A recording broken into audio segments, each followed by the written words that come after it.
Hello YouTube, thought I'd do a quick video. This is going to be part 2 of my trailer or mobile on a trailer GMRS Two-way radio repeater. As you can see, I got the shelves on here. I got a lot of stuff welded up. Bracing down below is welded up. Right now I'm doing a test with the electronics to make sure there's not going to be any goofy interference, and it looks to be working good. I got a dummy load plugged into the repeater. This wiring thing here will not be this way. This is just temporary to do some current draw checks. I will be using a socket that's got 2 so we can run another amplifier. I will be mounting that up above and we'll make the wires nice and neat. Everything's been soldered and heat shrunk. There's also a fuse on this. I got the inverter that's for the laptop up there. I got that on. Then I got the laptop on. I got the radio on. I got everything all up and running. Current draw with the stock repeater with the inverter hooked up. It's really hard to get a good reading because when the repeater transmits, it messes up my meter, makes it jump all over. So it looks like about 6 amps approximately when the repeater's transmitting. Yes, I know I can buy a box and not have to use the laptop, but there's an advantage of using this laptop over a box. One, if I need to program the repeater quick, I can. It's just boom right there. 2, if I need internet access for the repeater, I can run it through the laptop possibly. Just there's some pros and cons about running a laptop instead of that box. So now, since this checked out okay, everything seems to be okay, the next step I got to do, I got to weld angle iron around here. 1, to help hold the battery. 2, every inch I want to put a piece of metal across there. This is the bottom. I don't want anyone trying to break out this to access any of the stuff up here, so I got to do that. And then I got to weld a piece of angle iron all the way across on the outside, so that when I slide the metal box over this, it will be a lip for it to stop on, and then I can use that lip to put a lock on it. So this rack is probably 60-70% done.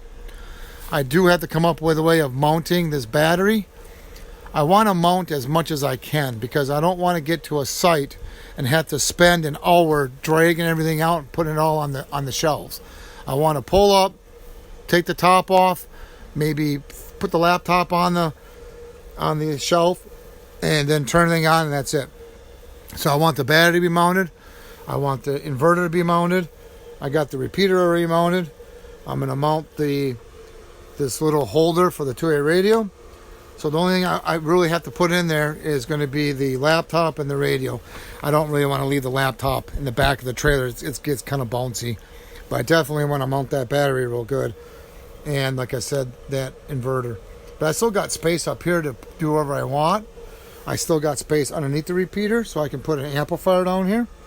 And then, like I said, this is a 2-prong plug-in, so I got another plug-in to plug in an amp.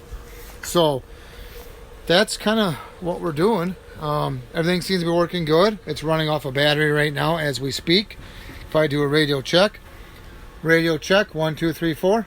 2, 3, 4.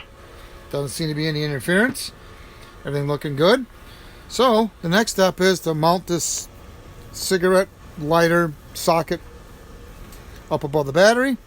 And then we got to start working on the brackets and then figure out how we're going to, like I say, I want to weld like a lip here to put the metal box on so I can lock it. Once that's done, then the other part I got to do is mount on the trailer. I got to come up with a way to mount a mass holder so I can put the antenna mass, in this case that pole that I've been using, that's actually a painter's pole. So I got to modify that so that I can mount that in the trailer. And then this rack will be mounted to the trailer. I'll drill 2 holes and then we'll run bolts. Everything in the trailer is going to be removable. Might be a total of, I don't know, I'm hoping 6 bolts, and you can take it all out and then use the trailer. Try and make it as easy as possible. but strong and sturdy. And then I'll put eye bolts in the corner of the trailer, and then I can run the rope for guide wires on the antenna, depending on how high I have the antenna that day.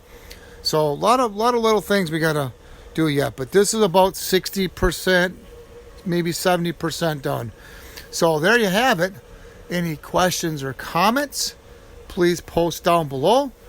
Please subscribe and have a good day.